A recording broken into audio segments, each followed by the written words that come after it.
Nous sommes de retour donc dans l'émission samedi midi, donc le rendez-vous politique d'Effervescence, où aujourd'hui on s'intéresse à ces nouveaux maires.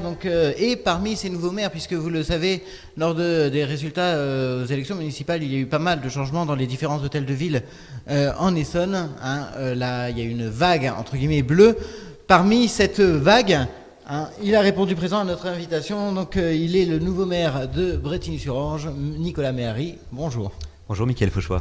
Alors, donc vous êtes effectivement le nouveau maire de Viry-Châtillon qui a été élu au premier tour, puisqu'il n'y a eu qu'un tour en l'occurrence sur Brétigny-sur-Orge. Vous avez été élu avec 51,18% des voix. Donc là, vous avez eu quelques semaines en tant que maire. Quel est le premier bilan que vous faites par rapport à cette expérience ? Alors, si vous me permettez juste une première remarque avant, je ne sais pas si à Brétigny c'est la vague bleue, parce qu'en fait, il y avait une particularité à Brétigny, c'est qu'on avait une équipe où il y avait des gens de sensibilités diverses. Il y avait des gens de droite, des gens du centre et des gens de gauche aussi. Donc, on a gagné au premier tour, il y avait un rassemblement de l'opposition. Vous êtes étiqueté quand même. Alors, personnellement, je suis UDI, mais l'équipe en elle-même était un peu plus diverse que ça. Donc ça, c'était pour l'équipe. Sur les premiers pas, il y a une chose qui m'a frappé, c'est que c'est à la fois très chargé, très intense et exaltant, vraiment passionnant. Une particularité quand on fait de la politique, et peut-être encore plus quand on est maire, c'est qu'on rencontre tout le monde. On est au contact avec toute la société. On est là pour répondre aux problèmes des gens, des problèmes très concrets, et on est là pour interagir aussi pour parler des enjeux du territoire, avec les partenaires de l'agglomération, de l'État. Donc c'est ce côté passionnant qui est vraiment ce qui m'a le plus frappé pour ces 2 premiers mois. Est-ce que ça n'a pas été quand même difficile, puisque vous succédez donc à monsieur Bernard Decaux, qui était maire depuis 13 ans. Depuis 13 ans, absolument. Donc effectivement, depuis 13 ans. Qu'est-ce que vous pensez qui a été le petit plus qui vous a permis de gagner, de remporter cette élection ? Je crois qu'il y avait des raisons assez profondes en fait. Je crois qu'il y avait des raisons à la fois de choix politiques et des raisons de manière de faire de la politique. Sur les choix politiques, les Bretignolais étaient reprocher à l'équipe précédente cette tendance au bétonnage qu'il pouvait y avoir. Brétigny est une ville on était 23 000 habitants il y a 2 ans. Nous sommes près de 25 000 aujourd'hui. Et avec les projets qui ont été lancés par l'équipe sortante, on devrait arriver à 30 000 d'ici quelques années. Et cette croissance très rapide de la population, trop rapide je crois, a été vraiment une préoccupation pour les Bretignolais. Parce que quand la population croît aussi vite, il y a des questions sur l'intégration, sur les infrastructures, sur comment est-ce qu'on fait que tout le monde se sente bien à Brétigny. Il y a des questions aussi sur tout simplement la capacité du RER à avoir des voyageurs en plus, alors qu'il est déjà saturé. Donc je crois qu'il y avait déjà une première vraie grande question politique qui était de dire la direction vers laquelle l'équipe précédente emmenait Brétigny ne convenait pas aux Bretignolais. Donc ça, je crois que c'est la première grande raison. Et puis il y a eu, je crois aussi des raisons peut-être plus de manière de faire, de forme. On a mis beaucoup l'accent sur le contact, l'écoute, la proximité. On a fait une campagne longue. Moi, je me suis installé à Brétigny en 2012, donc je ne suis pas Bretignolais depuis très longtemps. Donc justement, la campagne, on a fait près d'1 an de campagne pour rencontrer les gens, pour dire bonjour, pour écouter ce qu'ils avaient à dire. Et je crois que ça, c'est aussi quelque chose qui a parlé aux gens, en fait. On avait vraiment fait campagne, on a vraiment eu envie de proposer quelque chose de nouveau. Et justement, par rapport à cette campagne, c'est la première fois, bien sûr, que vous êtes maire. Absolument. Qu'est-ce que ça fait ? Quel a été le déclic de se dire, pourquoi pas se lancer à la tête de la mairie ? Parce que c'est quand même une étape dans une vie, quand même. Alors oui, mais ce déclic, il est peut-être très ancien. C'est la première fois que je suis maire, mais j'ai été président du conseil municipal des jeunes de ma commune il y a 25 ans. Et donc je crois qu'il y a toujours eu une envie d'action publique, d'action d'engagement, de participer à la vie d'une commune, d'un territoire. Donc cette envie, elle était très profonde. Et là, plus spécifiquement pour l'élection municipale à Brétigny, le déclic, c'était de se dire, je crois que c'est possible de gagner, parce que en 2008, l'opposition était divisée. C'est pour ça que Bernard Decaux avait été élu pour un 2e mandat. Et je me suis tout simplement dit qu'on pouvait y arriver. Alors au début, on n'était pas très nombreux à y croire. Et d'ailleurs, le soir de l'élection, il y a beaucoup de gens qui m'ont dit que c'était la grande surprise du premier tour en Essonne. Mais pour moi, c'était pas tant une surprise que ça. J'étais vraiment très heureux, évidemment, très fier de ce qu'on avait collectivement réussi à faire. Mais je pensais que c'était gagnable. Et c'était une des raisons pour lesquelles on s'est lancé. Est-ce que justement, dans la campagne, il y a un moment où vous vous êtes dit, oui, c'est possible, ça va basculer? Parce que vous le saviez quand même que M. Decaux, donc, qui était maire depuis 13 ans, donc bien installé, bien connu, vous le savez, lors des différents résultats électoraux, Brétigny, ces dernières années, a tendance un peu à tendre vers la gauche. Donc vous vous êtes dit, c'est gagnable tout de suite, ou il y a eu un moment où il y a eu un déclic et vous êtes dit, ok, cette fois-ci, ça sera la bonne? Alors, personnellement, j'y ai toujours cru. J'ai toujours pensé que c'était possible. Et après, au cours de la campagne, j'ai senti les Bretignolais se dire « Ah oui, en fait, c'est peut-être eux ». Parce qu'au début, un an avant l'élection, tout le monde me disait « Mais non, mais justement, Bernard Decaux est là depuis tellement longtemps, très implanté, vous ne pouvez pas gagner ». Et en fait, au début, il y avait une résignation par rapport à ça. Beaucoup de gens avaient envie que ça change, beaucoup de gens n'étaient pas satisfaits de la manière dont la ville était gérée.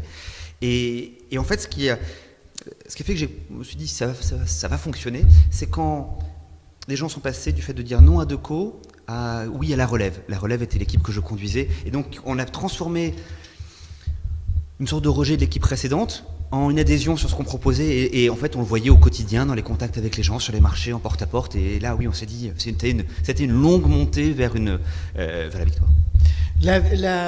Par rapport à votre campagne, donc par rapport aux éléments que vous aviez proposés, quels sont les objectifs qui vont être mis en œuvre le plus rapidement possible?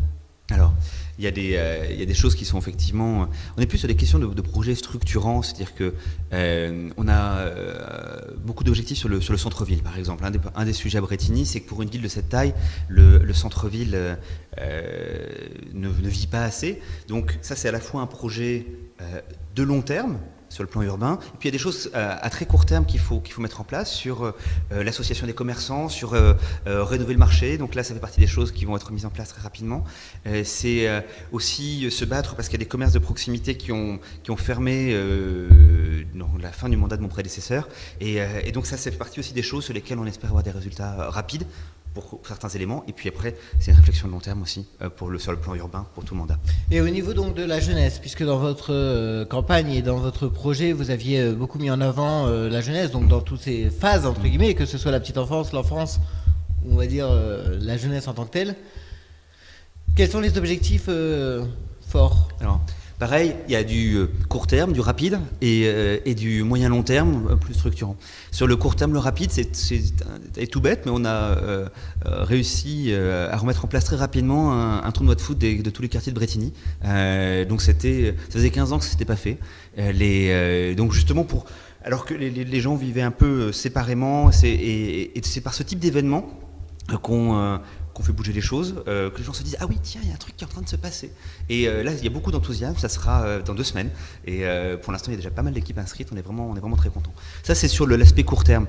Sur l'aspect long terme, il y a tout simplement besoin d'un lieu pour que les jeunes puissent se rencontrer, une maison des jeunes Bretignolais. Ça fait partie des choses qui vont prendre un peu plus de temps parce que il faut construire, c'est de l'immobilier, voilà, tout ça, ça c'est un peu plus long. Après, sur la jeunesse, il y a aussi... On mettra ça la question de la jeunesse, c'est la question des rythmes scolaires qui est une question vraiment importante pour tous les maires, et où à Brétigny, les parents, la communauté éducative étaient très très inquiets sur la mise en place, et ça a enrôlé leurs préoccupations. D'accord. Vous êtes donc maire de Brétigny qui fait partie de la communauté d'agglomération donc du Val d'Orge, une des seules intercommunalités à n'avoir pas, entre guillemets, justement, basculé. Quelles sont les relations, les rapports que vous entretenez avec l'intercommunalité? Ils sont francs, directs et constructifs, et sympathiques. C'est Olivier Léonard qui en est le président. C'est Olivier Léonard qui en est le président. C'est-à-dire que... alors l'agglo, effectivement, c'est devenu extrêmement important dans la gestion du territoire. Et l'enjeu pour moi en tant que maire de Brétigny, c'est à la fois de défendre les intérêts de Brétigny auprès de l'agglomération, et puis de participer à cette démarche constructive on a tout le Val d'Orge, on a un territoire en commun, et donc il faut arriver à faire l'équilibre entre les deux. Et Olivier Léonard, donc, qui est le président depuis déjà 2001. On n'est pas de la même sensibilité politique, mais il a mis en place un mode de fonctionnement aussi consensuel et constructif que possible avec les maires des différentes communes. Et pour l'instant, ça fonctionne bien. Ça fonctionne bien. Brétigny a été médiatisé tristement, notamment l'année dernière, en date du 12 juillet, suite à l'accident ferroviaire de Brétigny. Comment vous aviez vécu cette page importante pour la ville de Brétigny ? À la base, comme un choc.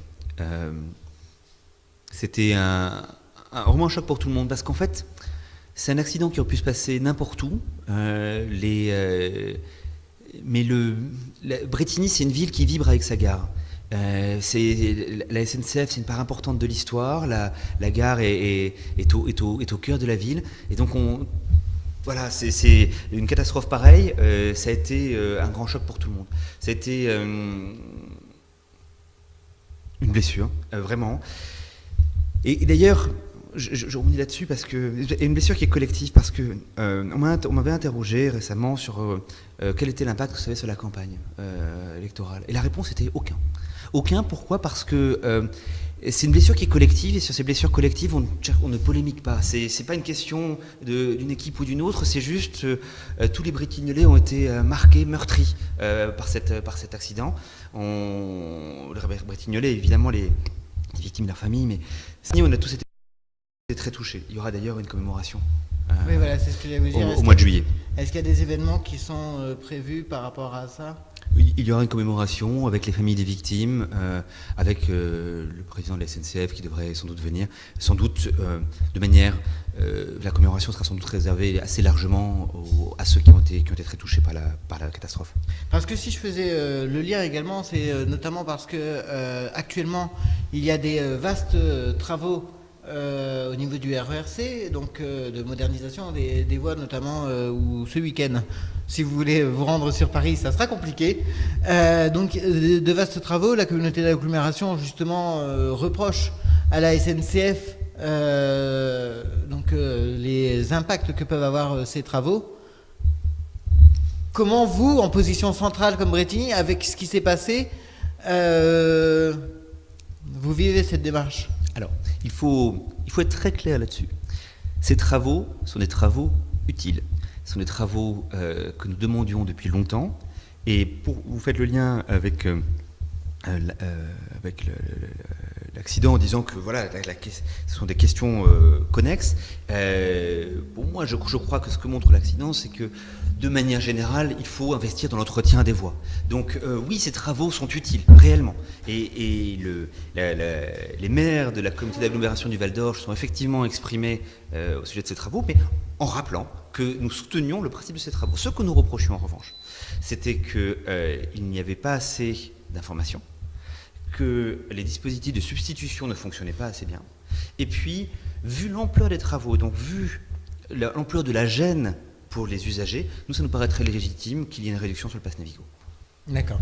Vous étiez donc toujours sur votre campagne et vos premiers pas très présents sur les réseaux sociaux, notamment avec la relève Brétigny qui était en profil, bien sûr. Comment vous vivez l'utilisation des réseaux sociaux maintenant que vous êtes maire ? C'est une bonne question, on est encore en train de chercher sur ce point-là, parce qu'on ne peut pas être à la fois dans le même ton que la campagne, et puis c'est aussi quand même l'occasion de continuer à échanger avec les gens, à communiquer des informations. Je crois que de manière plus générale, en politique, les réseaux sociaux ont contribué à redynamiser le militantisme. Le militantisme, c'est pas seulement le militantisme, c'est l'engagement et justement peut-être la participation de tous, et même ceux qui ne sont pas forcément aussi militants. C'est-à-dire que quand on regarde la politique aujourd'hui et la politique il y a 10 ou 15 ans, c'était beaucoup plus d'un côté les militants qui participaient aux réunions de section, réunions de circonscription, et donc qui s'impliquaient dans les partis, et puis de l'autre côté, les habitants, les citoyens. Et là, avec les réseaux sociaux, le contact se fait beaucoup plus naturellement, il y a plus de perméabilité, et en ce sens, je pense que ça participe à la vitalité démocratique. Donc vous allez continuer, oui, puisque vous avez un profil, vous l'utilisiez pas mal. Absolument. Est-ce que là, vous mettez des réserves par rapport à l'utilisation des réseaux sociaux? Non, j'ai pas de réserve particulière. Je crois que la seule chose, c'est de penser à séparer, à faire plusieurs distinctions. La première, c'est que il y a le profil public, et donc je m'exprime en tant que personne politique sur les réseaux sociaux. La deuxième, c'est qu'il y a le candidat et le maire. En fait, et c'est un peu différent aussi, c'est-à-dire qu'en tant que maire, j'ai une parole politique sur un certain nombre de sujets, mais je parle aussi au nom de tous les Bretignolais. Et donc ce n'est plus exactement le même type d'expression non plus. Le même type d'expression, mais effectivement, on sait qu'en 2014, les réseaux sociaux ont leur place dans la vie politique. Absolument. On le voit notamment, donc quelqu'un que vous connaissez, Stéphane Baudet, qui est maire de Courcouronnes, qui a une utilisation intense. Il m'impressionne tous les jours. Donc des réseaux sociaux. Alors quels sont les prochains grands événements qu'il y aura sur Bretigny? Alors dans la vie culturelle comme ça, dans les tout prochains événements, alors effectivement il y a le tournoi de foot que j'évoquais tout à l'heure. Il y a la fête du sport. Alors la fête du sport c'est le 14, le tournoi de foot c'est le 21. Le 21 également il y aura donc la fête de la musique à Bretigny comme ailleurs, mais ça sera formidable à Bretigny. Il faut venir à Bretigny. Le 13 juillet. On va organiser une retransmission de la finale de la Coupe du Monde, et après il y aura évidemment un feu d'artifice, et puis il y a tout un ensemble d'activités, un très beau programme qui est prévu pendant l'été pour les Bretignolais. D'accord, donc je suppose que toutes les informations sont également sur le site. Sur le site de la commune, dans le journal municipal Parole. Donc écoutez, merci d'être venu. Une dernière question justement, vous évoquiez la Coupe du Monde de football, pronostic? La France va évidemment gagner.